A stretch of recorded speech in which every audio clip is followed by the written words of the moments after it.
Hello students, आज हम पढ़ेंगे इरेशनल नंबर्स, उनको कैसे रिप्रेजेंट करते हैं नंबर लाइन पर। ठीक है, ऑल दोज नंबर्स, चाहे वो स्क्वायर रूट हो,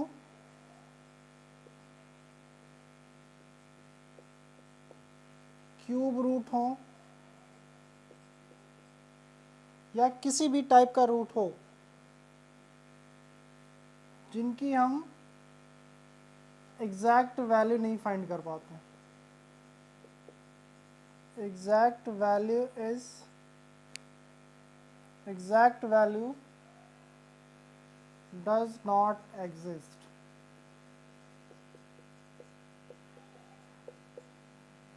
all are irrational।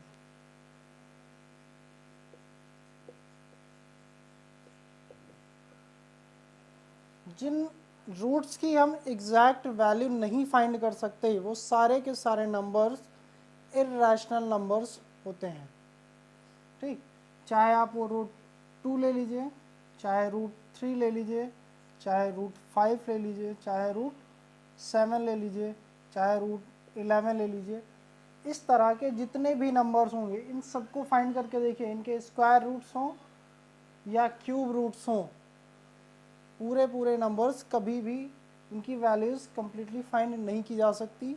इस टाइप के जितने भी नंबर्स होंगे वो सारे इर्रेशनल नंबर्स होंगे। This is the first one. दूसरी चीज़ जो ध्यान रखनी है,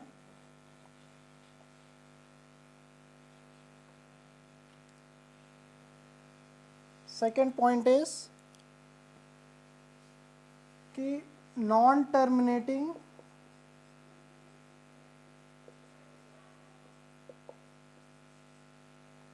non recurring decimals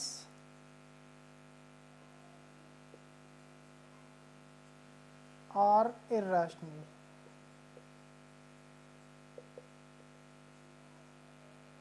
non terminating होंगे, नॉन रेकरिंग होंगे, ना तो कभी टर्मिनेट करें ना कभी रेकर करें। All those numbers are irrational numbers. Second one. ठीक, बस इन्हीं दो पॉइंट्स को ध्यान रखना है। ठीक, तीसरा जो एक कन्फ्यूज़न रहती है कि पाई क्या है, पाई इज़ अ रैशनल वन और नॉट। पाई रैशनल है या इर्रेशनल है, ये सबसे बड़ी कन्फ्यूज़न है। तो पाई क्या है, इर्रेशनल है।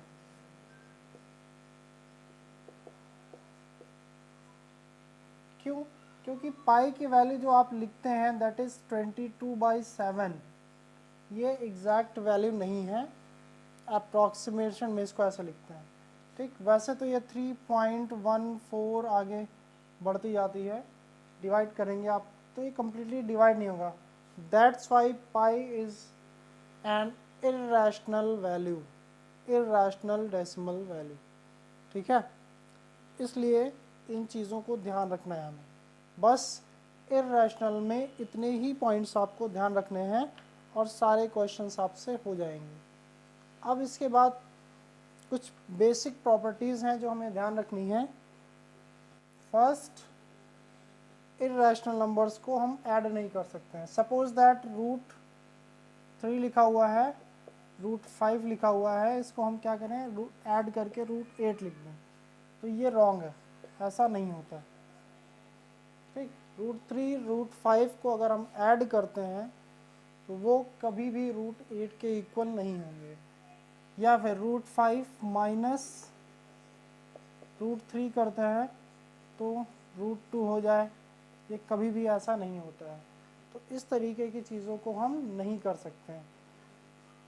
ठीक, दूसरा मेन ये एडिशन और सब्ट्रैक्शन पर ही लागू होता है। डिवीज़न और मल्टीप्लिकेशन पर ये थोड़ा सा चेंज हो जाता है, वो मैं बाद में बताऊंगा। इसके बाद इर्रेशनल नंबर में सबसे पहले आता है रूट 2 का नंबर।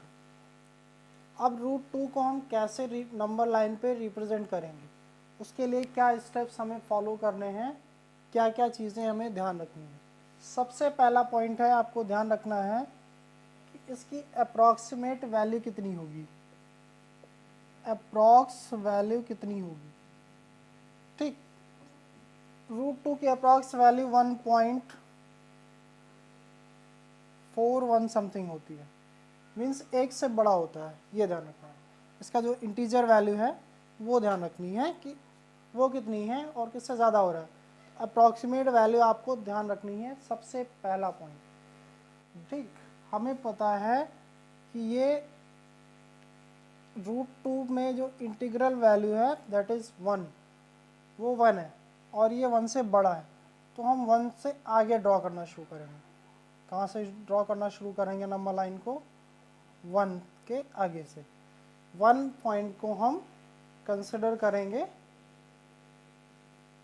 नंबर लाइन के लिए फिगर ड्रॉ करना, रिप्रेजेंट करना शुरू करेंगे। इस पॉइंट पे क्या करना है, आपको एक परपेंडिकुलर लाइन इस तरीके से ड्रॉ करनी है with the help of compass, protractor, जैसे भी आप चाहें इसे कर सकते हैं। एक परपेंडिकुलर लाइन इस तरीके से आप ड्रॉ करेंगे, ठीक, जो इससे 90 डिग्री बनाती हो। एक काम हो गया। इसके बाद जो दूसरा है,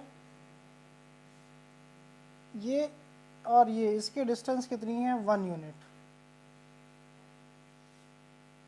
तो यहाँ पर आपको जो रिप्रेजेंट करना है, एक पॉइंट मार्क करना है 1 यूनिट के डिस्टेंस पर। क्यों, क्योंकि देखिए 1 पाइथागोरस के अकॉर्डिंग 1 का स्क्वायर प्लस 1 का square is equal to root 2 होता है। तो हमें यहाँ तक जाना है। ठीक, तो देखिए इधर 1 हो जाएगा, इधर 1 पे मार्क करेंगे, उसके बाद इन दोनों को हम ज्वाइन कर लेंगे। ठीक, अब क्या करना है, हमें कंपास के निडल को यहाँ पे रखना है और कंपास के पेंसिल वाले एंड को यहाँ पे रखना है। यहाँ से आर्क ड्रॉ करनी है। ठीक, ये आर्क जहाँ पर एक्स एक्सिस को कट करेगी, यहाँ पे कट कर रही है। Suppose it is point B, ये पॉइंट सी कंसिडर कर लेते हैं। बी पॉइंट पे कट कर रही है, तो ओ ए से बी तक, ए से बी तक का जो एक्स एक्सिस का डिस्टेंस होगा, this will be root 2, A B will be root 2। इस तरीके से आप इसको रिप्रेजेंट कर सकते हैं, रूट 2 को। ठीक, अब हमें अगर रूट -√2 कंसिडर करना है, देन क्या होगा, इस आर्क को हम सेमी सर्कल बना दें। इस आर्क को सेमी सर्कल में रिप्रेजेंट कर दें। सपोज ये बी है, तो ये बी डैश पे कट करिए, देन ये ओ बी डैश क्या हो जाएगा, -√2। तो इस तरीके से -√2 भी फाइंड कर सकते हैं।